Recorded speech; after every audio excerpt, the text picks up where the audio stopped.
Hi, everybody. Thanks for the intro, Adrian. My name is Chris Vasselli, and I'm going to talk today about managing app complexity. Just a quick agenda. I'll give a little intro about myself, and I'll talk about even by complexity. I'll talk about managing complexity through testing, and at the end, I'll talk about some of the tools that I use, and hopefully give you some practical things that you can take away from this. So first about me, this is me on the right, and that's my husband Justin and our 5-year-old kiddo Toin. I live in Vermont, which is this tiny little state in the northeast corner of the United States. If you zoom in, this is my house. I kind of basically live in the middle of the woods, surrounded by farms. It snowed last night, and I took this picture, so I thought I'd add this. This is this morning I took with a drone outside, so I wanted to share that. That's this morning. So that's where I live. My professional career, I started at a company called Big Fix, where we were making a distributed system for securing computers. We got acquired by IBM, so I worked at IBM and continued that work there. I later worked at Subspace, which was a startup of 7 people where we were building a security-focused web browser based on Chromium. And then most recently, I worked at Box, the cloud file sharing and collaboration company. Between my time at IBM and Subspace, I went and lived in Japan for 2 years. And while I was there, started developing an app called Nihongo, which was basically an app that I wanted for myself. It was sort of the tool that I wish I had for learning and studying Japanese. So I launched it right before coming back from Japan and continued working on it on the side while I was at Subspace and while I was at Box. And then in 2018, I left my full-time job at Box to focus on Nihongo. So I've been about 3 years now as a full-time indie app developer, just focused on my app Nihongo. I did want to mention that I don't have really a professional background on an iOS team. All of the work I did on these companies on the left was server things and desktop clients and things like that. So I'm mostly self-taught with iOS and mobile app development. So hoping that maybe that brings a unique perspective, but it also might mean that I'm way off the mark on something. So your mileage may vary. This whole talk is based on my experience as an indie app developer on this app Nihongo. So let's get into it, managing app complexity. And what do I mean by complexity? Well, one way you could think about complexity is just something like this, like the number of lines of code. And Nihongo, when I launched 1.0, had about 24,000 lines of code in it.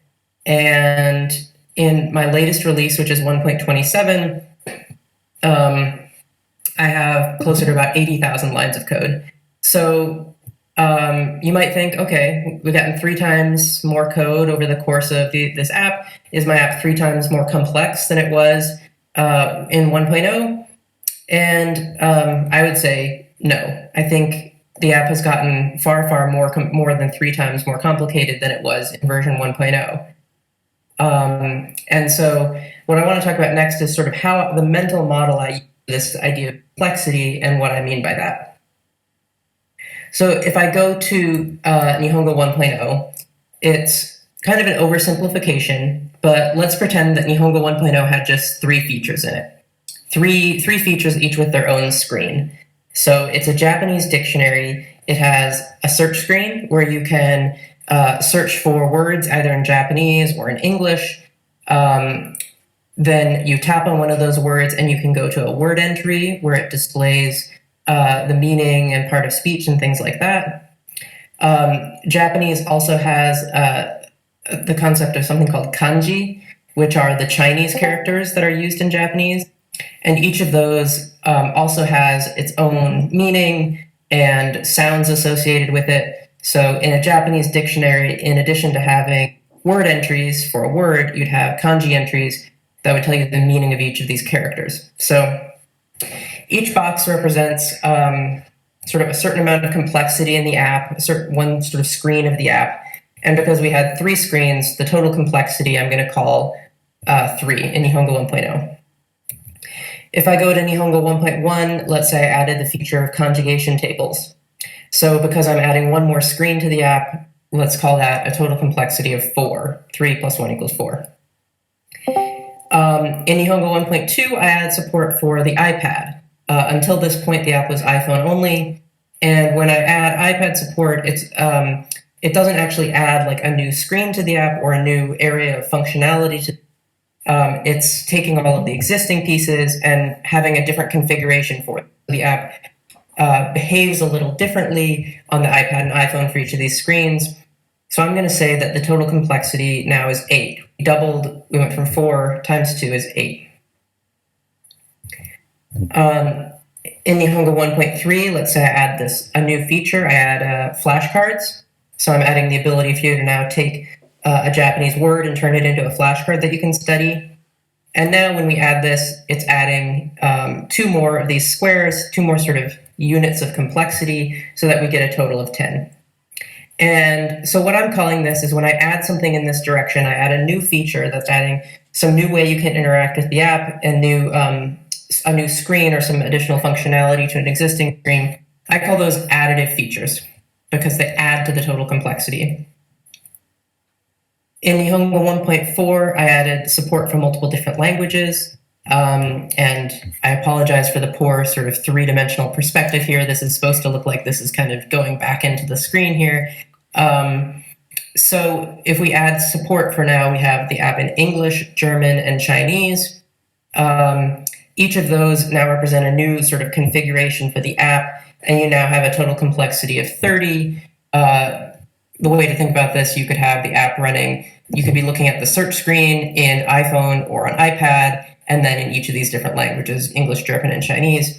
So that leaves you with 30 of these different little squares of complexity. So every time I add a feature like this that's not really adding a new screen or a new set of functionality, but rather adding a different way to use the app and a different sort of configuration you might use the app that touches all of these other screens, that's what I'm calling a multiplicative feature, because it's multiplying the total complexity instead of adding to it. So just to drive home this point a little bit, if I think about additive and multiplicative features, something like adding widgets to the app would be an additive feature. It doesn't really affect any of the other screens in the app. It's just a new set of functionality. Handwriting input, this is a feature that I'm adding in my next version, which is the ability to draw in Japanese characters to search for them. That would be another additive feature. Dark mode, on the other hand, is something that I would consider a multiplicative feature. It doesn't, wildly change the way you interact with the app. It's not, obviously, nothing like adding iPad support, but I do think it touches all of the screens of your existing app and could introduce more sort of surface area and for bugs and complexity in the app. Dynamic type support, I think of as a multiplicative feature. And even support for multiple iOS versions, I think of as a multiplicative feature. When I released Nihongo 1.0, I just supported the latest version, and I think as soon as you add another version that you're supporting, it's another configuration that the app needs to run in and might behave slightly differently. And I draw out this difference between additive and multiplicative features because I think about these features pretty differently when I add them, and I'm much more wary about adding multiplicative features. I think partially that these multiplicative features have that cost when you implement them, but they also have a cost that they add to everything in the future. So if I go back and look at Nihongo 1.1, where we added conjugation tables, adding this one new feature to the app added one sort of unit of complexity to the app. But when we go to Nihongo 1.3 and I'm adding flashcards, that's adding 2 complexity because of the fact that we added iPad in between. So that iPad feature, iPad support, is something that has a cost at the time you implement it, but it also has a cost for everything in the future. And as you add more and more of these dimensions, it can sort of add the amount of complexity that everything adds can grow a lot faster. So if I look at Nihongo 1.4, and this is where we're at, and my latest version is Nihongo 1.27, on this next slide, I want to show you kind of my mental model I have in my head for what the complexity I have for Nihongo 1.20. And unfortunately, in this two-dimensional slideshow, I can't really represent like a seven-dimensional figure with all the multiplicative features I've added, but I'll do my best. So this is what I came up with. So I'll give you a second to digest this, but basically we have this sort of complex, amorphous blob structure where each of maybe these different little humps represents a certain screen or segment of, or set of functionality in the app. And each one of these individual squares represents a particular configuration that you're using the app, a combination of all those different multiplicative features. So for example, looking at this square might represent the search screen in German on an iPad in dark mode on iOS 14 with extra large dynamic type. So this is the sort of mental model I have, and this is what I mean when I talk about complexity and why I say that the complexity of my app from Nihongo 1.0 to Nihongo 1.27 hasn't just multiplied by 3. I think it's far, far, far more complicated than that because of this combination of multiplicative and additive features that have been added.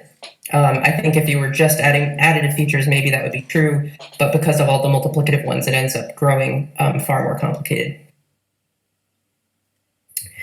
So now let's talk about managing that complexity, and maybe this gets to kind of what I mean by complexity again, and what that kind of represents. And I think the problem that complexity introduces is that it makes it more difficult to verify the correctness of your app. I don't think that necessarily the amount of time or work it takes to develop the app scales with this measure of complexity I'm introducing, but I do think that the amount of work and difficulty in verifying correctness scales with this complexity. So the difficulty of verifying the correctness of an app scales with complexity. So if we go back to Nihongo 1.0, it's really easy to verify the correctness of the app and to verify that everything is working like it's supposed to. I could basically take out my iPhone, go and use all of the functionality on the search screen, then open up a word entry and go and just use all of the functionality of the word entry screen, open up a kanji entry and use all the functionality of the kanji entry screen. And by doing that right before I release Nihongo 1.0, I have pretty high confidence that when this app gets into my users' hands, their experience is going to be pretty similar to mine. And if everything's working for me, it should basically work for them because I'm running it in the exact same configuration. Excuse me. And there's nothing really that's all that different for their usage. But when we get to Nihongo 1.27, this gets very hard to verify that it's working. It's not really practical to say you're going to iterate through every single screen in the app and use every single piece of functionality of it in every single different configuration. You would be doing that for weeks and weeks, if not months, and you'd never actually release. And so the problem that we need to solve is how do you then verify the correctness of it? What if there is a bug that only occurs in iOS 15 in French with dark mode enabled on an iPad and a certain dynamic type size? Like, what if there's some, I almost think of it, what if there's some little crevice, some little hole in this structure in the shadows here, and there's some bug lurking there? And how are you ever going to find that or see that? So that's what I mean by managing complexity. And if I were to have to define it more clearly, I think managing complexity means to me having confidence that your app works as it's supposed to, even as it grows. So the goal of the rest of this talk now is to teach you how I have confidence that my app works as it's supposed to in every release, even as it grows. And my app is into, like Adrian said, it's about, I released it in 2014, so it's coming up on 8 now. And the first thing that I do is I go back to a pretty simple tool, which is a test plan. So I have a test plan for Nihongo. It's basically a numbers spreadsheet. I have a tab for roughly every screen in the app. I'll sometimes split it out into more if I think a particular part of a screen or a particular piece of functionality is better thought of as an independent unit. but roughly a tab per screen.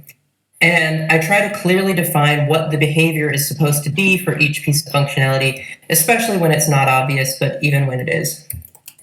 So I'll have a group of functionality for the basics. If we go through this, maybe I'll have, we can search in Japanese, and we want to make sure that the matching words in kanji appear.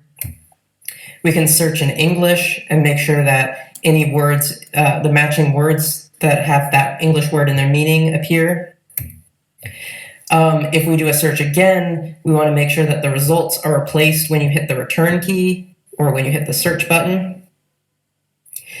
We might have more a section for transitions, something like when you tap on a kanji cell, we make sure the kanji entry appears, and when you tap on a word cell, the correct word entry appears.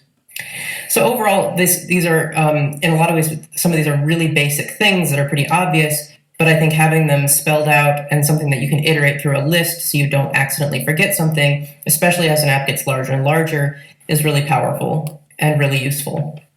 And in the Nihongo 1.0 world, this might have been enough. We could basically have a test plan like this, and if right before release, we could go through and check that each of these features is working. There's a little checkbox here, so you could one by one manually go through, open the app, test that this is working, check it off, test that this is working, check it off, check it off. But that doesn't really work when we get to the scale of a larger app like Nihongo 1.27. And so we turn to automation. And in my case, this is automation using XC UI test. So this is the UI testing framework in Xcode. So let's convert one of these rows, one of these tests, to an XC UI test. And I'm not going to dive into too much in the details of how to write tests using XC UI test in this talk. That's not really what it's about. But here's an example of just this one test. We could do something where we find the search field by looking for a search field with a particular identifier, like the dictionary search field. Type some text in that search field. In this case, this is the character O, which means large in Japanese. And I assert that now in the search results, a cell with the word oki, which is the word for big, exists, and a cell for O with the word kanji in parentheses afterwards exists. This represents the kanji cell that when you tap will take you to the kanji entry. So this is an example of a UI test. And once I've written this UI test, I go back to my test plan and I mark that row in blue and I get rid of the checkbox. And now I know this test has been automated, and as long as my automated tests are running and succeed before my release, I don't have to think about this test. I know it's working. So you can imagine how now you could go through and write these UI tests for the rest of all of these rows here, and we could turn them all blue, and now we have our entire search screen automatically tested using UI tests. So going back to our model here, what we've done now is we've basically filled in this little square or this little box here, and we've automated this section, so we don't have to worry about that anymore. But we're still only doing this for a single configuration. We don't have anything written yet that helps us run these tests on all of these different configurations that we want to. So the next goal here is something like this. We want to have our test cover this entire area by testing all the configurations of the search screen. So we want to test the search screen in all languages, on all devices, in light/dark mode, on all iOS versions, with all dynamic type sizes. And that's what we would get that's what this red coloring here would represent, is our test covering all of that.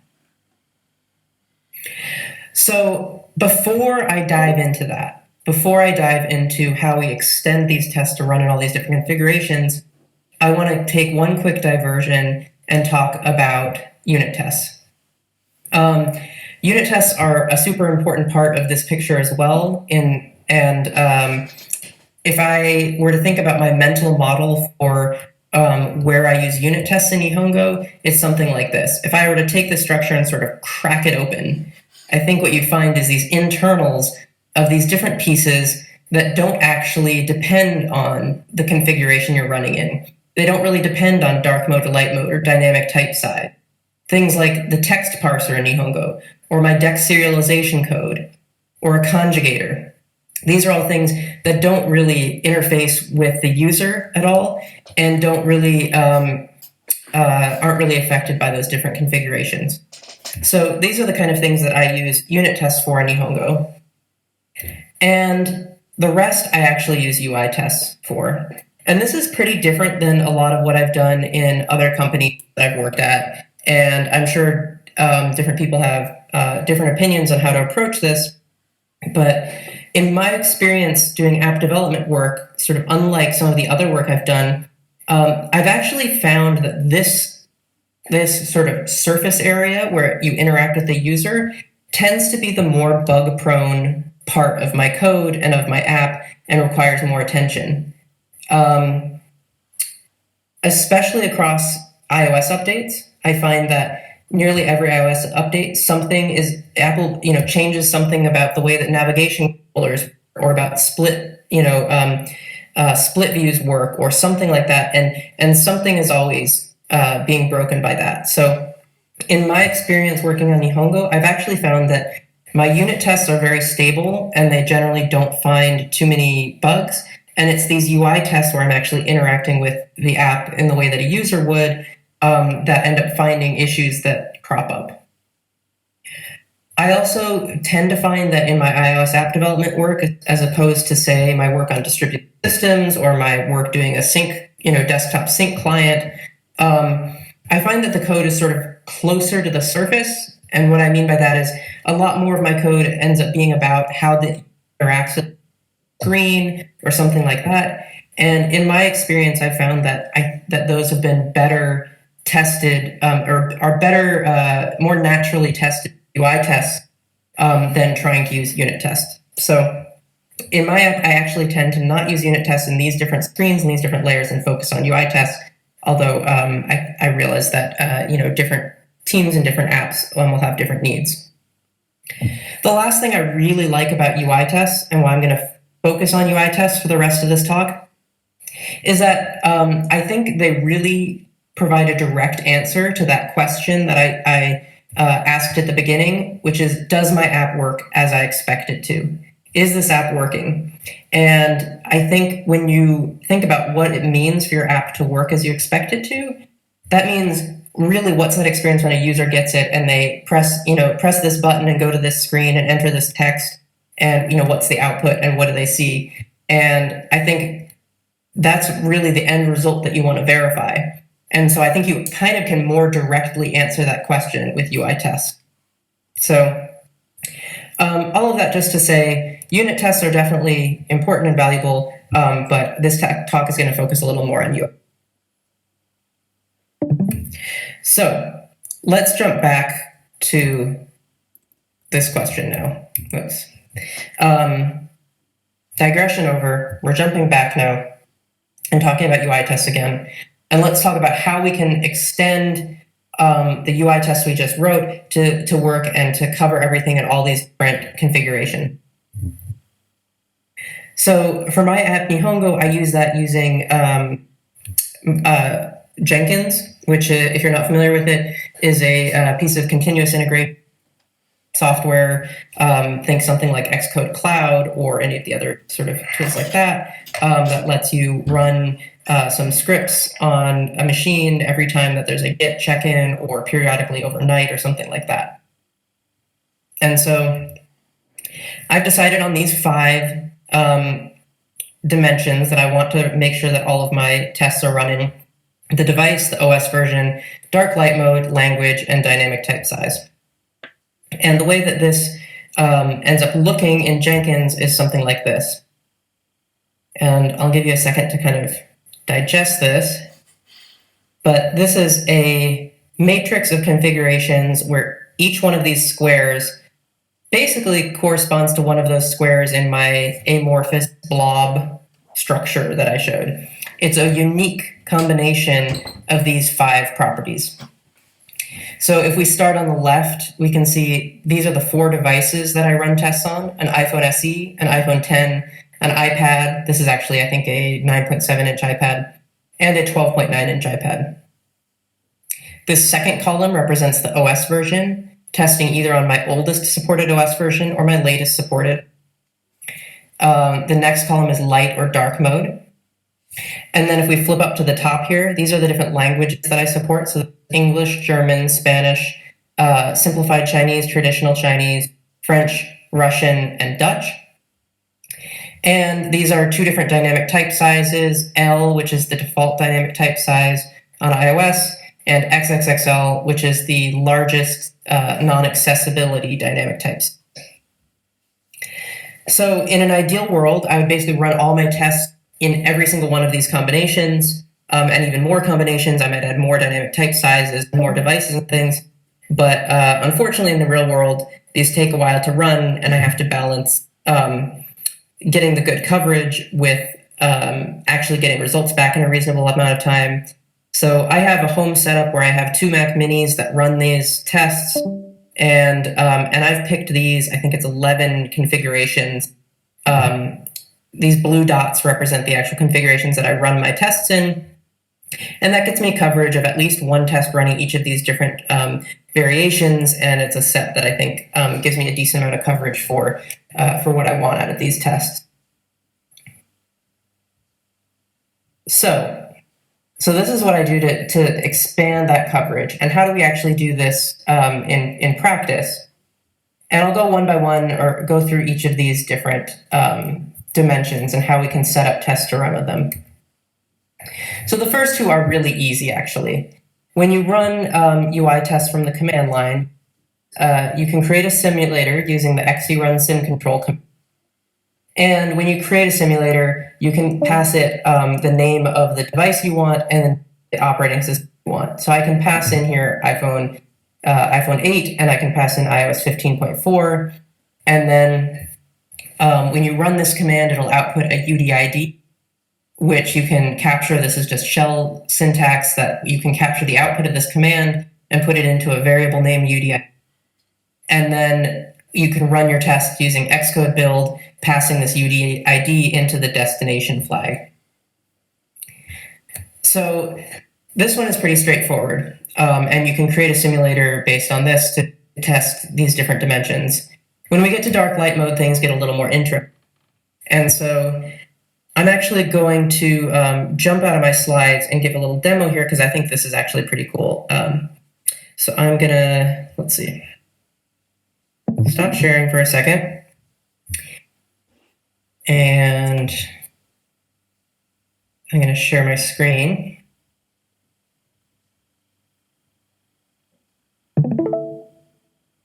Okay. Let's bring up this. So I'm going to actually just copy and paste this xcrun sim control command into the terminal. Oh, I already have it there, actually. Okay. So I'm going to create this simulator, and we'll get that UDID I talked about. And now I'm going to open up Finder and go to library application. Wait, is that it? Library developer, I think. / core simulator devices.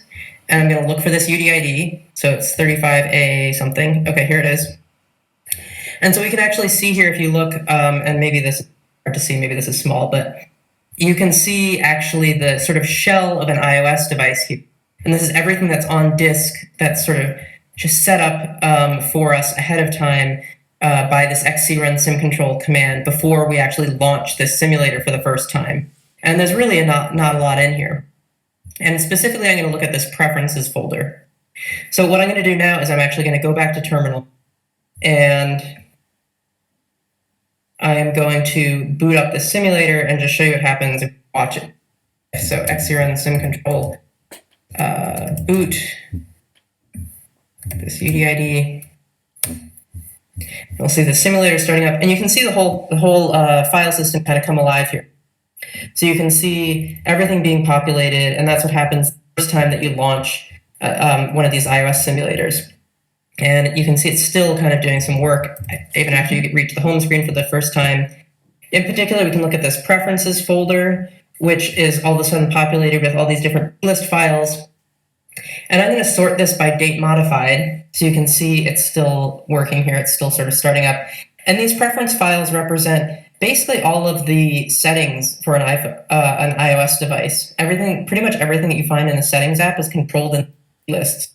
So if our goal here is to be able to configure the simulator with the dark light mode, what I'm going to do is I'm going to open up the settings app in the simulator and find this dark appearance toggle, and just watch Finder and watch this folder as I toggle this. It updates this file. We see that a file is updated, com.apple.uikitservices.userinterfacestylemode.plist. And if I open that up, we'll see it's got a single key in it, user interface style mode, with a value of 2. And if I go back to the simulator and I turn off dark mode, you'll see this user interface style mode plist updated again, and now user interface style mode is 1. So doing this, we can actually have this technique where we can pretty much configure anything we want in a simulator for these automated tests. We can figure out where those settings are stored by opening up a simulator, making these changes, watching for the preference plist file that's changed. So I'm going to go back to my slides now.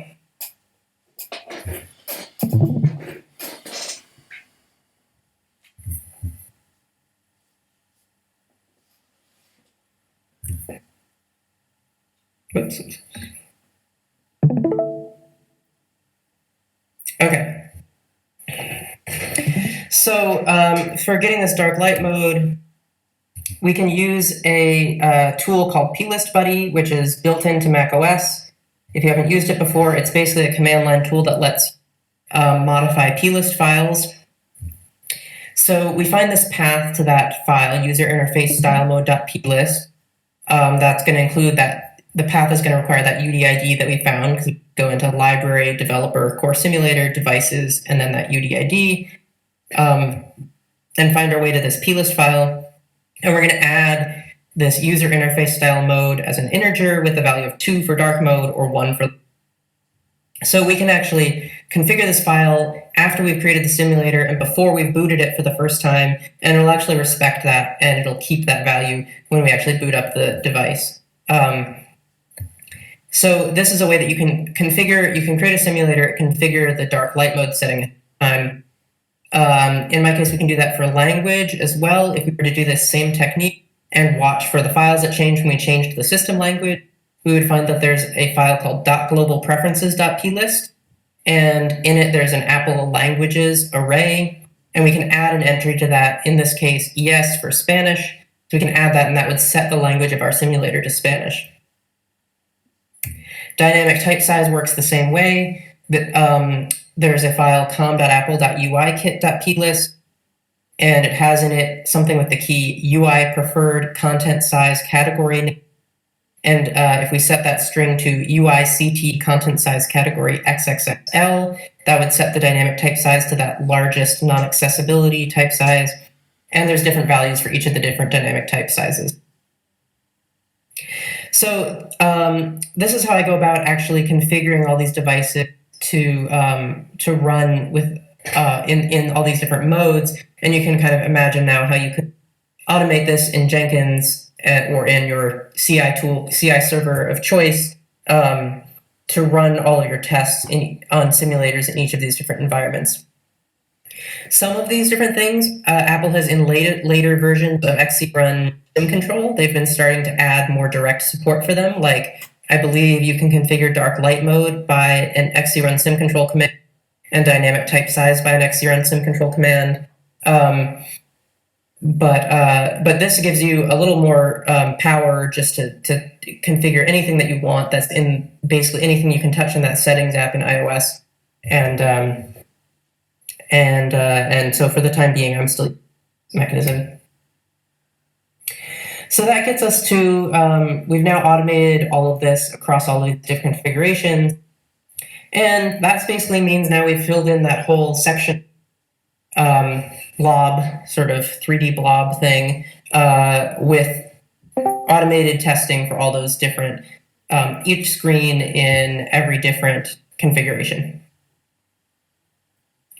So going back to my test plan, there's a couple more things I want to talk about, and to do that, I'm going to go on and move to the next tab in this test plan for word entries, where I can talk about a couple different things. So first, let's look at my word entry test.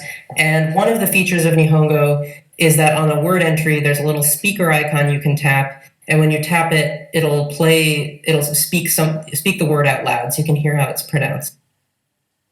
Unfortunately, XCUI test does not have any sort of XCT assert, audio of this word plays. There's nothing I can do there to test audio. So some tests cannot be automated. And this is one of the ones in my app that I actually still are not automated, and I have to test manually. I think it's still useful to have these all enumerated in test plan with a checkbox next to them, so when you want to, you can go and test them and verify that everything is still working. I don't run all these manual tests on every release. I generally only do it when I think some code in my app might have touched that area of functionality. So if I end up messing around with audio code, audio playback code for a particular release, I'll make sure to go through and test all of the manual tests that are using audio, or basically also once a year around the time of the iOS version update, I'll make sure to go through and test everything with the new iOS version, just because I think things like this can break when you don't expect them, even when you don't expect them to, on iOS version updates. So I think it's really useful to have these listed out anyway, so that you can verify for yourself that you've tested everything. The next one, let's say we want to test the local of this word entry screen. And the behavior we want here is all strings localized and layout looks good. So again, unfortunately, there's not really an XCT assert layout looks good. I think machine learning hasn't quite come that far yet that we can rely on machine to tell us that our layout is looking. So we need something else here. And this is where I get into using screenshots. So some tests must use screenshots, and things like layout looks good and all strings localized, these are good places I find to use screenshot tests. So what this looks like, we can go through the same flow we did earlier for writing a UI test. And here's an example of something like what one of my screenshot tests might look like. We use the same UI test code. We might have a class word entry test with a function test localization. It has some code navigate to word entry for hanasu. This is the Japanese word to speak. I'm not going to dive into what this navigate to word entry looks like. Just imagine this presses some buttons and types in some text to get you to that word entry. And then I have a function take screenshot, name, verify localization, and layout. And the output of this function is it'll actually save a file that has the class name, word entry tests, the function name, test localization, and the name of the screenshot, verify localization. So this is what one of that output might look like. This is my app Nihongo word entry for hanasu running in German. And so I will, this is what that screenshot would look like. And if I look at what that take screenshot function looks like, there's some code to generate that file name where we get the class and method name, but the bulk of it here is a call to xcui screen.main.screenshot, which takes a screenshot of the entire screen. .image gets you a UI image of that screenshot. .png data gets you the PNG representation of that screenshot or that UI image, and then we can write it to an output URL. And this .screenshot method is actually available on all XCUI elements as well. So if you want to take a screenshot of just a particular section of the screen or a particular part of UI element, you can do that as well. In my case, I generally just do the entire screen, but depending on what your approach is, you might want something else. So when I get this screenshot, I review it, I look at it, I make sure, okay, verify localization and layout. So I make sure that this is localized properly and that the layout all looks good. And that's step 1 here. And then step 2, I check it into Git. And the reason I check it into Git is that I don't want to have to actually shot every time, because that would take away a lot of the value of automation step every test. So the next time we run our UI test, what we're really doing is just verifying that any changes that occur are expected. So the next time we run the test, if this image has not changed, we won't change the file in Git. And so we'll just move on and we don't have to do anything. And if if the image has changed, we'll have the old file from Git here, we'll have the new file here, and then we can look at a diff. This is a diff from Kaleidoscope, but most diffing programs like Kaleidoscope, in addition to doing text diffing, know how to do image diffing. This is the UI that they use for image diffing, where we can get kind of highlighted, okay, here's the difference that was found between these two versions. And it looks like in this case, we have some sort of layout bug where this word is getting cut off in the new version. So I would go ahead and try to fix this bug before I committed any change to Git.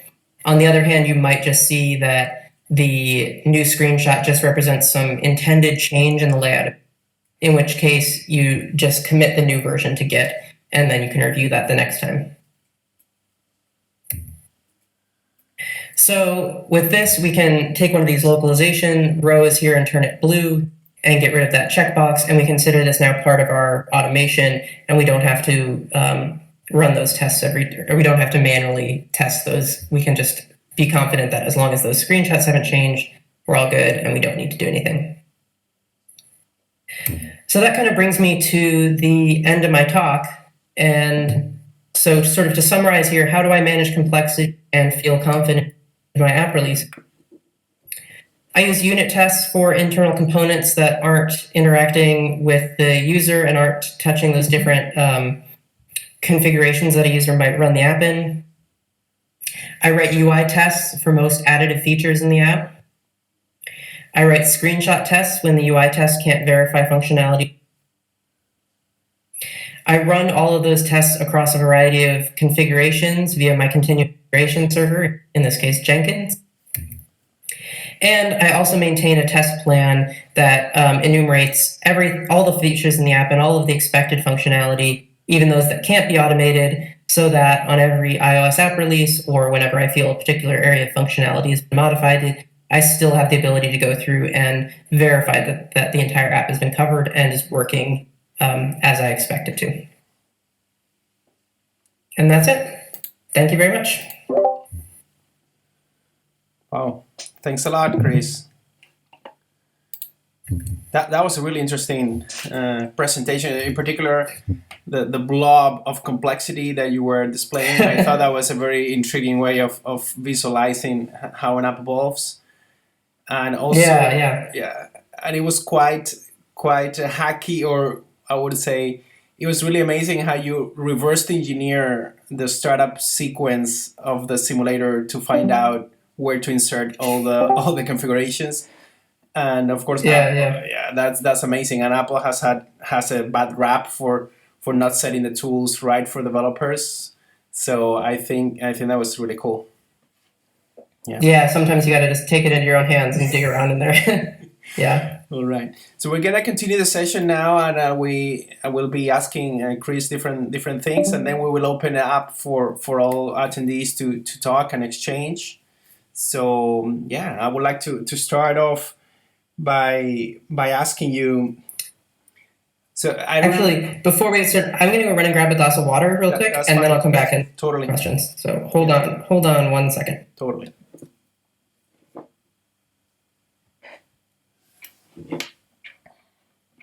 Oh, by the way, I wanted to share an image.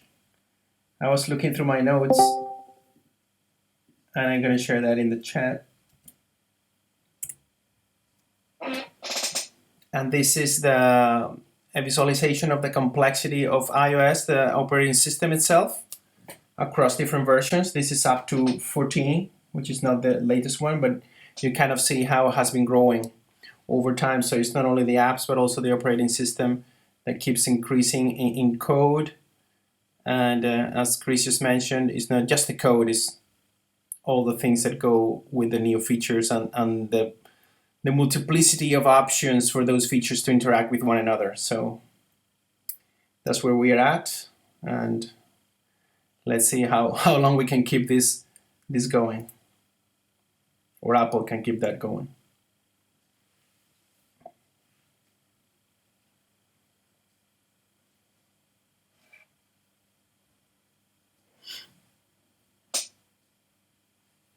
Okay. All right. I'm ready. Perfect. So I follow you in Twitter now for a while, and I know you are very transparent in the way that, in the same that today, you just were super transparent about how you think about complexity, what your opinions are, and so on. I think that's amazing. And in Twitter, I see you post about marketing and about legal and about new features. Can you tell us a little bit more about how you approach that openness, and what is it? Is it something that belongs to the kind of the indie mindset, or not necessarily? And how does that play in your whole concept and the whole concept? Yeah. And I really started that, I wasn't very active on Twitter until the pandemic. And for me, it's been, it's just a community, it's just been a great way to feel part of a larger group of people that are interested in iOS development. So that's been good. Is just having those, being able to talk to people and chat about all this without that in-person connection anymore. It also does, it's been kind of nice occasionally. I've done things like posted some mock-ups or something, and it's great to just get a bunch of feedback on that from people on Twitter. Sometimes it feels like a little bit of power to have, a decent sized following on Twitter, that you can get all this, post something and get this feedback right away. So, but yeah, it's actually been kind of a fairly new thing for me. It's just that community aspect, and I've just been inspired by, there's Christian Selig or other people that were active on Twitter that need to try, and I've really enjoyed it. And I kind of realized there's no reason not to be open, I guess. I just people really enjoy it. I like hearing about them and what they're doing, what I'm doing too. Nice.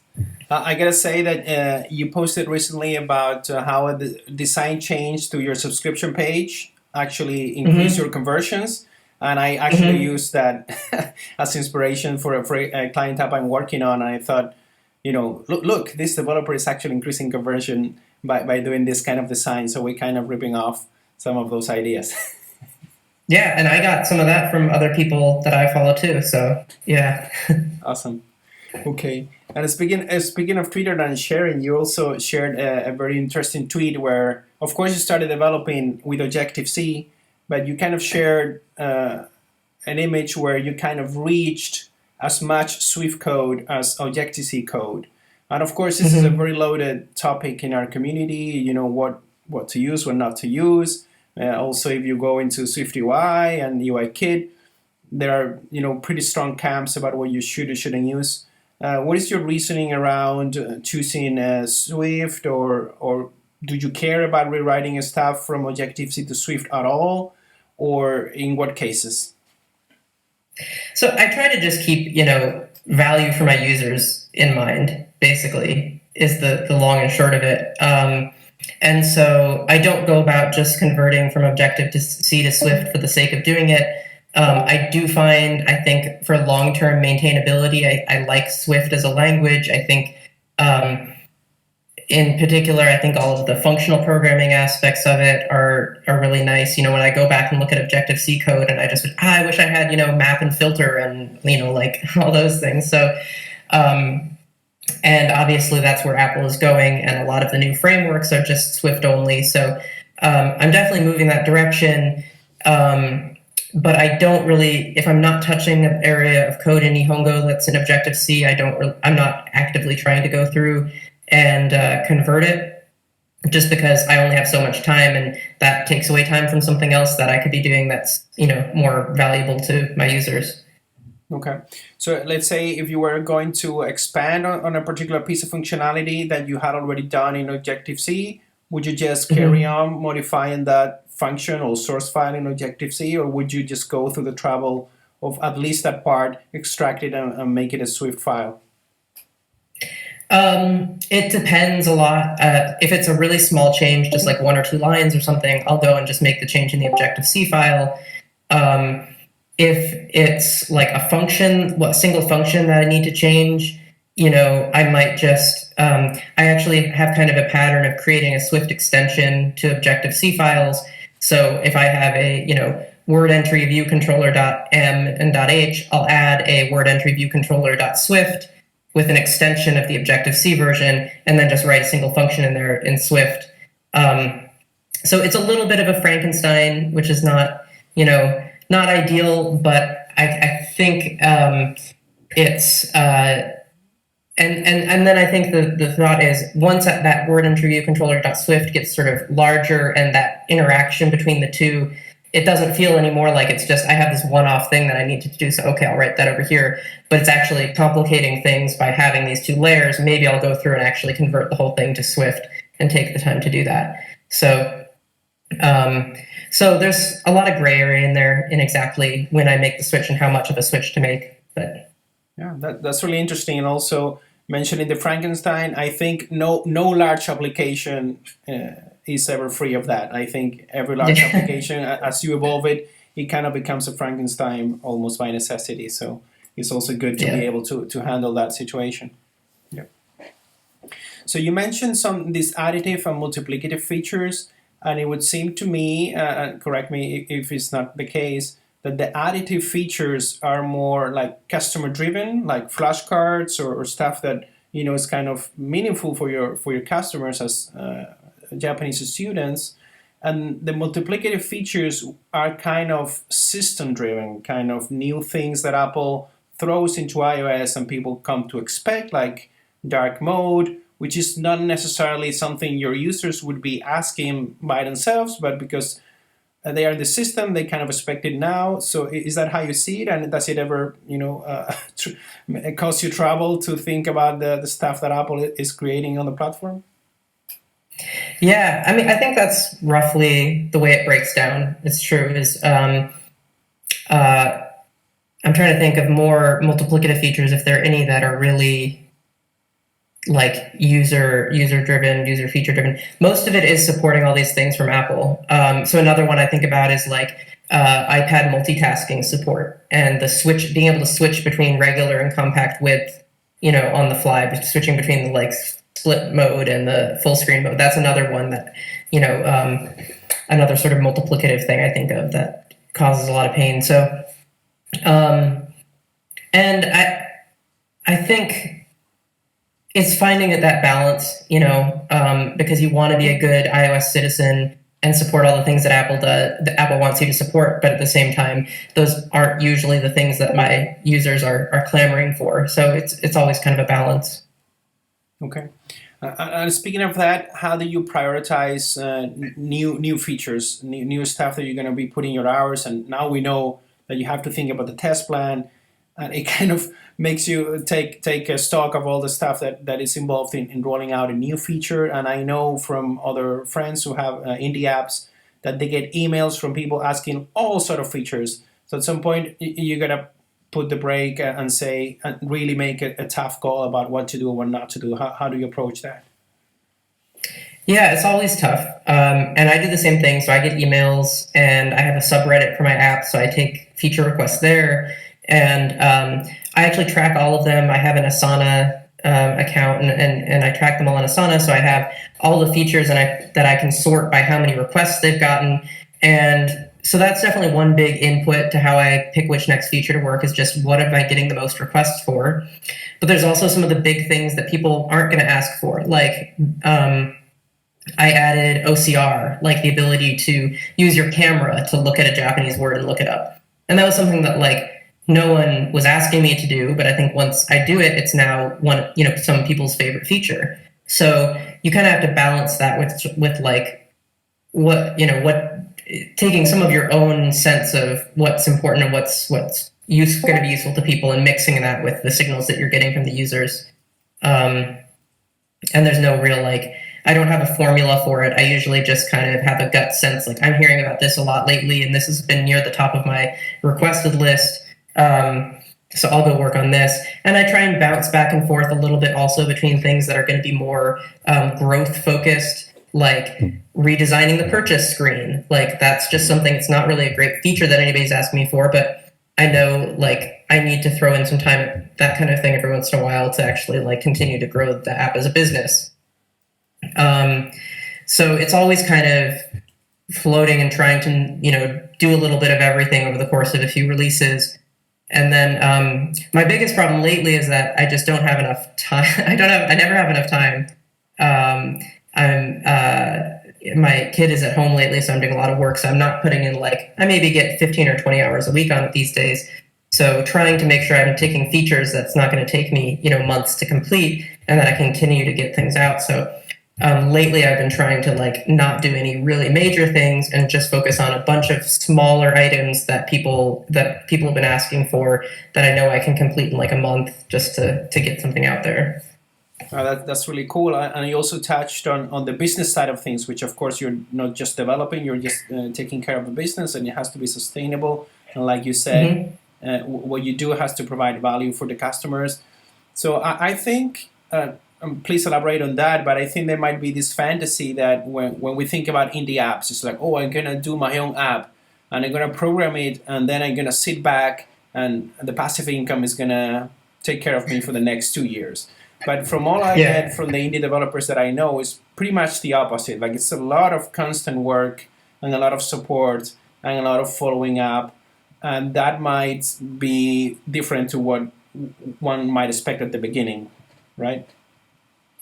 Yeah. I mean, there's definitely support work. I don't find support takes a huge amount of my time, but, I definitely don't think it's like I sit back and get passive income either, especially with this sort of subscription-based model. I sort of view that as, like, when the iOS industry as a whole kind of shifted towards that subscription model, I view that a little bit as a promise to users that, like, okay, Apple doesn't allow us to do paid upgrades and things, so instead give us money regularly and we'll keep developing the app. So I sort of think of that a little bit as a promise that people are paying for me to keep on working on it. But it's been really, really slow for me. I'd also share, I launched the app in the summer of 2014, and for about the first 2 years, it barely made any money at all. It was, I don't know the exact number, but, under $500 or something a year for the first couple of years.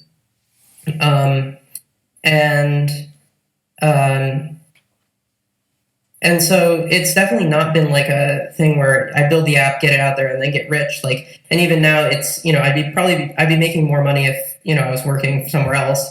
So it's got to be, some of it is just love of what you're doing and feeling good about, building something that's completely yours and that you have total control of, and just liking that lifestyle. So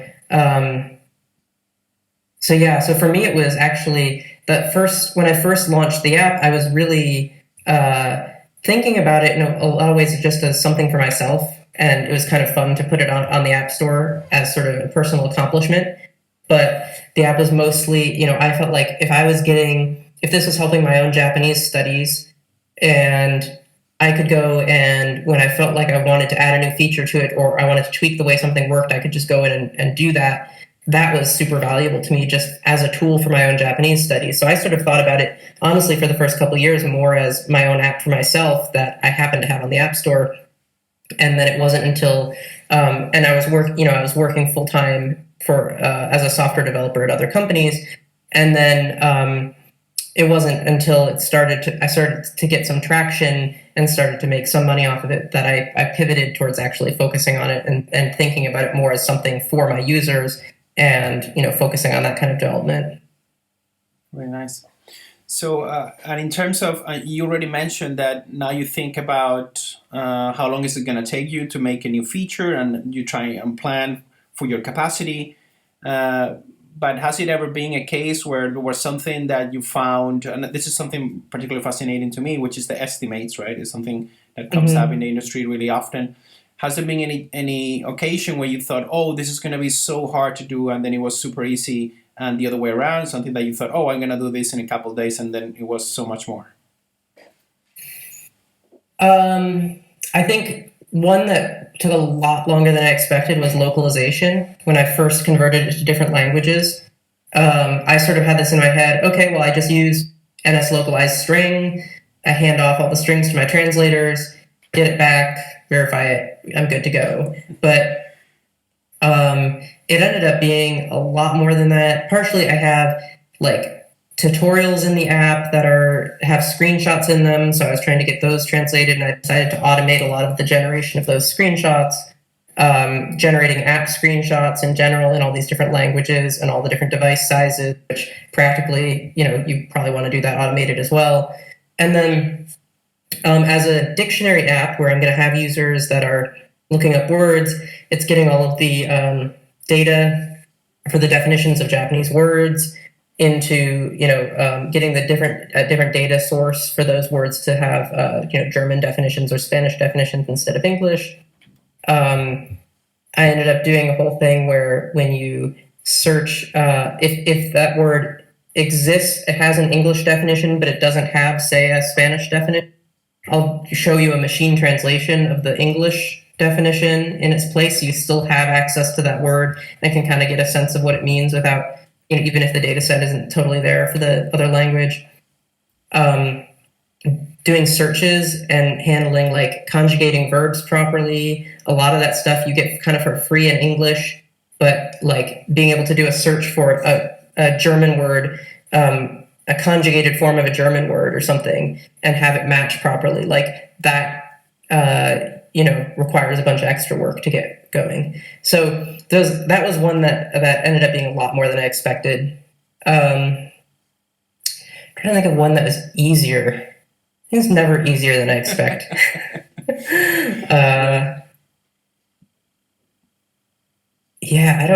I don't even know if there's one that's been easier than I expected. Okay, I'd have to come back to you on that one. That's fine. So you've been working now on this app for a while, and you started because it was kind of a passion, because you were studying Japanese and so on.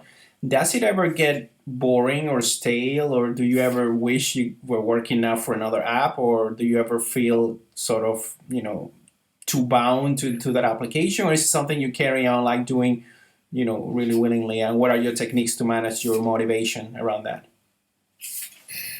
I mean, mostly I'm still very motivated to work on it. Partially, I have, a list of features I want to exist for it, that's a mile long. So I've got lots of things I want to work on. Honestly, like app reviews are really motivating for me. Every time I get a 5-star app review that's, really positive, that's just like super motivating for me. And I try to keep on learning new things too. So like, I'm getting into more of like learning about core ML now, and I'm actually just, taking a class on machine learning to sort of learn more about machine learning, with an intent to like, how could this fit into Nihongo more? And then I think the other aspect of it is that I don't do this. It's not really been a full like 40-hour a week job for me. Generally, I split my time being a stay-at-home dad. So it's actually like, I feel like I've got this really great balance in my life where I can have this great time with my kid and then really be craving that time to, get into some good Nihongo project. And so I think that has helped a lot. I think, maybe my answer would be a little different if I were doing this, 40 hours a week or more. Sounds amazing. So Rosa in the chat was asking before for a demo. Would you feel like doing a short walkthrough of the app? Is that? Oh yeah, sure. Let's see. Getting you off guard. Yeah, you are, but that's okay. I always have stuff scripted up here. So, all right. Okay, so this is Nihongo, and the app is kind of split into these 3 major features. So there's a dictionary where you can, search for different words and get example sentences and things like that. You can do like a OCR here, which I'll try and do a quick demo of. So I can say take a photo, and I'm looking here. Let me find something I have on my desk in Japanese. So let's try this. Let's say I'm looking at this like manga, and I can take a picture, and then it turns each word into a link, basically. So you can tap on it and get a definition. Wow. And so like here, and then you can, if you have one of these, you can attach a photo to that particular word entry. Wow. And so then if I go, like, say I'm studying this word and I like find this word that I find in my textbook or in manga, or I'm playing a video game or something, I can go to flashcards and it automatically creates a flashcard for me. Let's see where to go. Here's this flashcard that now has this picture that I just took of this word. So that's kind of one of the main modes, that you might operate in. The whole idea behind the app is helping you study with having more context for the words that you study. Mm-hmm. So you might do it this way by taking a picture and then finding it and then attaching it.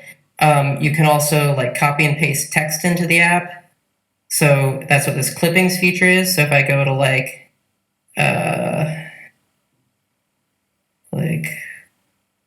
Wikipedia, Nihongo, and just copy some text here. Oops.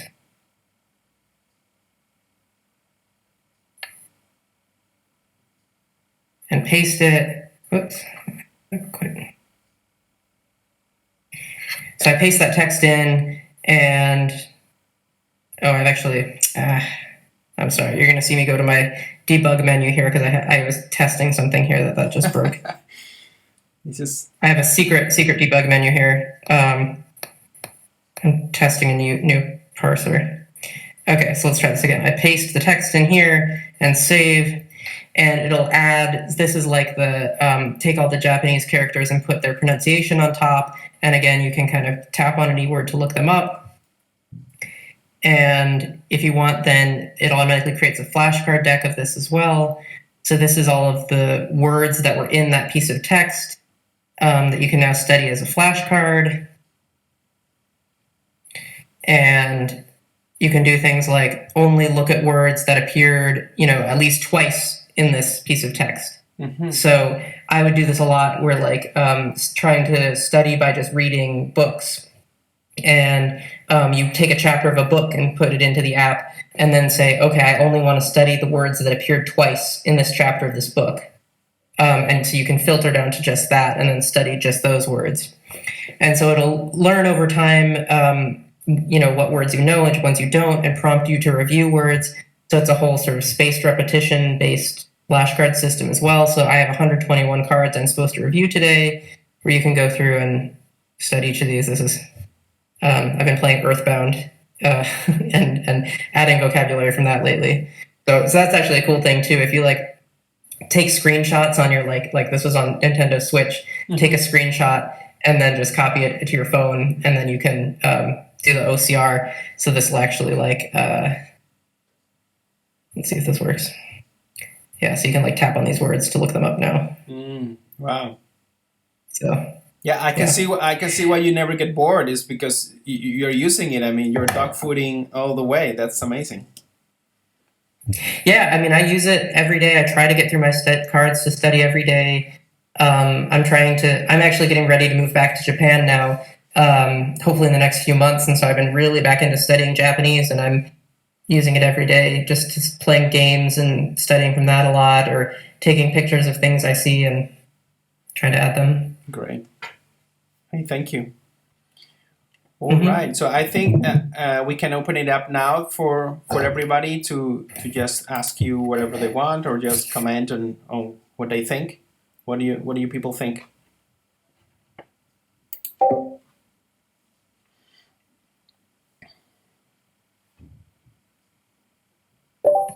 I think it was a great app. So and a great talk. Thank you, Chris. Thank you. I'll turn my camera on. I just had one question that I noticed earlier that was regarding the complexity, because you were mentioning how it would affect you in terms of testing and verifying everything is working properly. Did you find also some challenges as you build more multiplicative features, that adding new features or new views into your application was also costing in terms of development time as well? If it was growing as well exponentially, or how was the impact there? Yeah, it's a great question. I mean, I think it definitely affects it. So if I were to say, like, when I'm developing a new screen, I need to make sure that it's working on iPad and on iPhone, and I need to make sure that it's it looks good on dark mode and light mode and in these different languages. It definitely affects it, but I sort of feel like the place I feel it more is in the testing, because that goes back on every iteration. I'm testing the entire app, and so you sort of feel it like during that development time, it's sort of this fixed cost that's a one-time thing, but the testing is something you got to kind of keep up to make sure things don't break in the past, and that's where that like multiplicative factor, you just feel it building and building when you get your app larger and larger. So it affects it, but I think not quite as much. Okay, makes sense, yeah. And just a second question from my side, because this regression testing, or however you want to call it, did you focus only on their application? Because I guess, I don't know how your whole infrastructure is built, but I guess you have other parts like, I don't know, backend or whatever it is. Did it help you also to discover bugs in other parts of the system that you were testing through this end-to-end testing or UI testing? Mm-hmm. So fortunately, I have actually managed to keep this app without a significant backend this whole time. So I am basically doing just an app, and then I have rely on some cloud, APIs and things, but I don't run my own backend server for it. So fortunately, I don't have that extra layer of complexity to deal with. I see. Okay. And that reduces the the risk factor of breaking it if you don't have it. Yeah, and I do, totally get that. That's sort of one thing that in a lot of apps, you're not going to be able to do it without a backend, and that adds a whole, another layer that makes this more difficult. But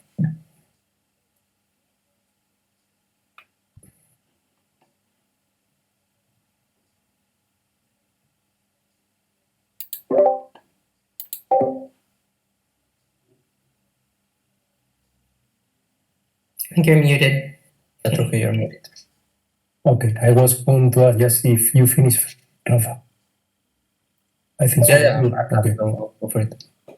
Also, Chris, thank you very much for the speak. It was really, really useful. I feel what you suffered, because I think that almost everyone here at the end, when we are developing application, we sooner or later faces similar situation, let's say. And I have a question, which is, in the case you wanted to test all the different options that you have, devices, combination, and so on, how long does it take? Well, with the set that I've chosen, I think right now it runs across two M1 Mac Minis, and it runs, I think each set takes about 45 minutes to run through, because I can have it run across like 8 simulators in parallel, I think. So I think I'm up to something like 400 or so UI tests. And so that can run through in about, all of that in about 45 minutes on one of those machines. And then, so to do then all 11 configurations, it takes basically a few hours. If I were to try to do everything I wanted, like all those different configurations, I mean, it would take, I don't know, a week or longer or something. But Okay, yeah. I was expecting something about one day, but never about 1 week. Oh yeah, Okay. easily. Cool. And then But go, please. Yeah, I mean, I found that as long as I get one of each of those, because that's like the bulk of it. Like, I'm sure there could be some bug in some very specific combination, but in general, I do all of the different languages. I test on an iPhone SE just because I know that's we're the most likely to have layout issues because of longer text, because it's the smallest screen size. And then I make sure to do an iPad and an iPhone on both the oldest iOS version and the latest iOS version I support, just to make sure, because I think there can be very OS version specific, iPad versus iPhone specific issues. So I try to make sure to do that. I do the dynamic type. I don't bother doing a large dynamic type on an iPhone SE because I kind of figure if you're really like having a hard time seeing things, you're not going to buy the smallest iPhone out there. Like I think at this point, you're much more likely to have a larger one. So I test the largest dynamic type size I do on an iPhone 10 size. Make sure that everything looks good at that size. So I'm trying to be. I'm trying to pick and choose the configurations I do in a pretty practical way to get coverage for the real use cases I'm worried about. You mentioned one thing about you can run in parallel a different simulator. That's a limit that the Xcode is setting, or is your computer the maximum emulator that can run in parallel? So there's Xcode build. You can pass an argument that tells it how many simulators you want to have it run in parallel on. I actually have a blog post I can link to that I wrote up about this. For configuring, there's like some special configuration you can do on your machine to sort of push it to the limits of how many simulators it can do in parallel. So I can link to that because you actually end up, because the simulator is really running a mini Mac OS, like a mini iOS for each simulator, you end up hitting like process limits and open file descriptor limits and stuff. So you need to actually set some special configurations on your machine to be able to go past about 4 or 5 simulators. But if you make those configuration changes, one of the like M1 Mac Minis can push about, I've gotten it up to like 16 simulators in parallel, but that's actually ends up just getting too flaky. And I found like 8 to 10 is a good sort of middle ground that gets me through the best of not getting too flaky. Yeah, and then have you, because you didn't mention in your presentation, and I don't know if you are aware, but there is one thing, it's not new at all in Xcode, I think it has already a couple of years, which is the XT test plan, where you can set over there the languages, you can set the orientation and so on. But I don't know if you can do as many things as you are doing right now by setting by command lines all the things. Yeah, that's a good question. I use the XC test plans for my unit tests actually to do like set things into the different languages. My UI tests, I think there was something I ran into that I was having issues with doing the languages through that with the UI tests. I think maybe I just needed, it only sets your app to run in that language. And then I needed to be able to have the entire system set to that language, I think, so that I could do tests that I had some tests I wanted to run that would go use an extension, and the extension, to have both the extension and the app run in the target language. You couldn't do that via a test plan, so I ended up just still doing the thing where I do the setting that plist file. But this is also before I started developing a lot of this before they added that test plan support. So some of it might be, if I were doing this from the beginning again, I'd first probably try to do as much as I can with test plans before going into this sort of hacky thing, and then maybe move to the plists. Yeah, and then I'm going just to do final questions. So. I have been working a lot of years on iOS. I have been working on different companies from different businesses and so on. And to be honest, I never have like good end-to-end testing or UI testing, as you mentioned over here, coverage, let's say. However, what I did for try to improve the performance and don't have tests that are going to need weeks to be executed, I was doing a lot of snapshot testing, but closer to unit testing. So it's not a snapshot, it's not an end-to-end test, it's not a UI test that you finish executing a snapshot. You do you take your one component, on the component you inject the different properties, and you can for instance, imagine that you have a component that could have 3 different UI status. So you inject the 3 different UI status, and you take the 3 different component screenshots, and you can try in different devices with different languages and so on. But everything is injected to the component. It's not you restarting the emulator or creating a new emulator with a new configuration. And in that way, I was saving out of time. You can do 100 of tests per second. Right. Yeah. And I think that's totally, it has a lot of advantages over the UI test approach for sure. I think for me, I ended up finding that I could sort of express the tests that I wanted more naturally as UI tests rather than trying to inject things. But that also just might be the path I've gone down by myself. And I'd honestly someday really like to have some time on a professional iOS dev team to sort of see one of those kinds of approaches and see how it compares. Because I think obviously one big downside to UI tests is they take a long time because they're actually interacting with the UI in real time, not computer sort of hundreds of tests a second kind of time. And two, there is sort of that flakiness aspect to them that is hard to avoid just because things can kind of go wrong in those UI tests pretty easily. So. Yeah, probably in my experience, the major reason why we avoid it is because at the end we were creating applications that were too dependent of a backend API.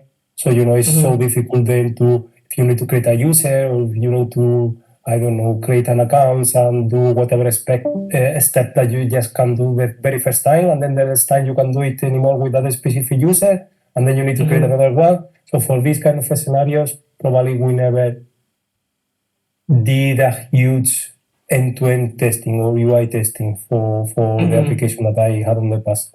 Okay, so that was all. Was a really nice speech. Thank you, please.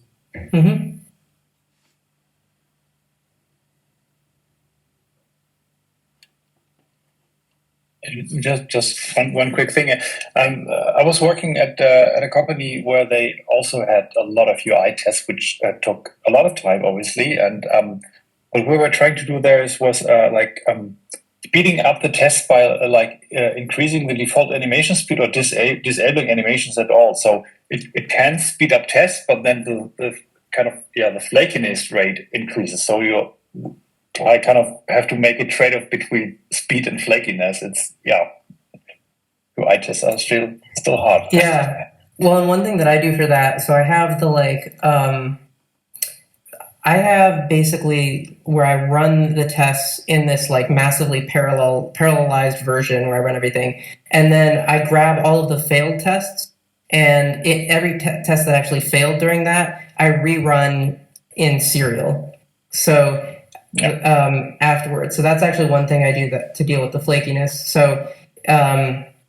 So usually I will have 3 or 4 or 5 failed tests maybe out of those 400 on a given run. It's usually a few of them fail, and then I have to rerun them serial, but then they pass there. There's a lot. So yeah, there's a lot of little tricks I think there to kind of balance that flakiness versus speed.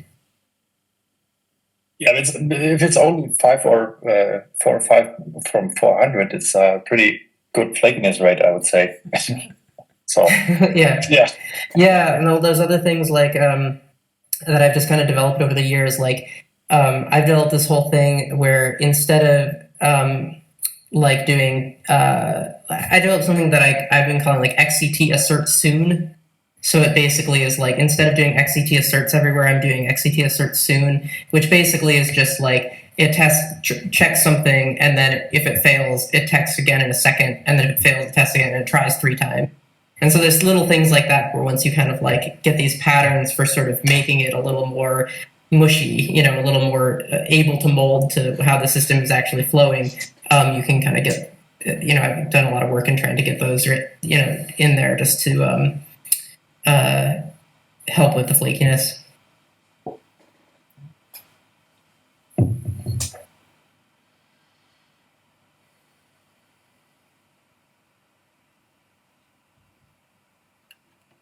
Any other questions? We do have some questions, right? You know? I thought it was cool that you showed a screenshot that failed, or that showed a difference from your reference screenshot, and that was of course a German word. I've worked with German, and German tends to have these very long words, and it's a good example. So I really like that. Yeah. Yeah, it's always German. Yeah. Yeah, we're sorry about that. It's okay.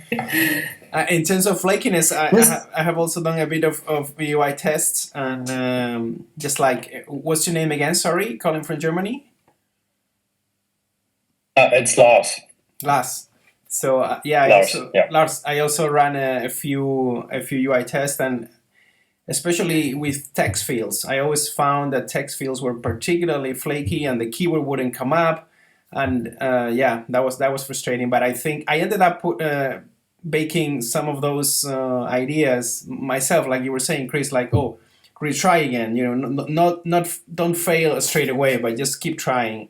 But still, I found it a little bit, tiring to find all the little places in which it could fail, so that I could build resilience into it. And this project, I moved on. I couldn't build enough resiliency there, but I guess it's something that you need to do once you get seriously into UI tests, right? Yeah, I think there's something to just knowing what's something that's going to be kind of flaky, and knowing how to sort of build those sort of buffers in to handle it. I also think, my overall philosophy around testing is almost more about like being able to lay out each piece of your app and thinking about what am I doing to verify the correctness of this piece, and being able to like I almost think that's sort of more important than like the focus on UI testing. I think like when I worked at different companies and worked on different projects, the answer was never UI testing. Like I never did UI testing nearly as much in the companies I worked for. But I think what was valuable was thinking about, okay, this component, what's the natural way to test this component? And a lot of times that's unit tests or some sort of integration tests or some sort of, inject using mocks or something like that. And I think it might be specific to just the work that I did on Nihongo or something like this, but I found it's that fact that so much of the code in Nihongo feels so close to the surface. Like it feels so close to that point where users are interacting with it, that I felt like for each screen, if I was trying to answer that question of what's the best way to verify the correctness of this piece of functionality, I ended up coming back again and again to like UI tests being that most direct way to answer that question. And I think that really is different between each app and each software project in general. And it's definitely not always going to be the answer. I think I did kind of want to share how much I almost surprised myself when I got into this at how much, like, I think I had so many of those same conversations in jobs I've been in. It's like, UI tests, like, let's not go down that path. It's too flaky. It's gonna, it takes a really long time. And I almost kind of surprised myself when I got into Nihongo and kept on coming back to that being like the most almost natural way to do the testing, and that I ended up finding ways to make it get over those problems of flakiness and get over those problems of slowness. And then found that I've actually, I think, have a really high quality, bug-free app that I spend very little time on. I mean, I very rarely get feedback from users or something. Like, I feel like somehow I found this flow that I think works for Nihongo. And so that's kind of part of what I wanted to share here is that did, like, it kind of surprised myself that this is the approach I ended up. But it's totally working for me, so. Yeah. And I want to thank you, Chris, once again for taking the time and sharing it with us and all your tips and tricks. I think it's really valuable what you share. It's obviously coming from a lot of work and experience and insights. So I think it's always good. It's always very helpful. Thanks for having me.